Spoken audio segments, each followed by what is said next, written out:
Il y a deux étapes où les mouvements sociaux et les syndicats peuvent intervenir, où il est possible de faire capoter le traité. La première étape, c'est que le traité est en cours de négociation avec la Commission européenne. Il devra être signé à un moment donné.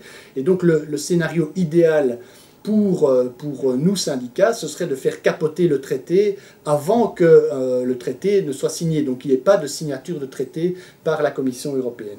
Donc le premier objectif qu'il faut se donner au niveau syndical, c'est de créer une mobilisation sociale et dans l'opinion publique qui soit tellement forte que la Commission européenne se dise ben, finalement ce n'est pas une bonne idée de signer ce traité et je ne vais pas aller à l'encontre de l'opinion majoritaire dans la population. Alors, si malgré tout la Commission européenne décide de signer ce traité, si elle arrive au bout des négociations et qu'elle signe le traité, il reste une deuxième étape, qui est que le traité devra être validé par le Parlement européen. Donc là, il faudra exercer une pression sur le Parlement européen, donc ça nécessite une mobilisation à l'échelle européenne pour convaincre une majorité de parlementaires européens que ce traité est dangereux.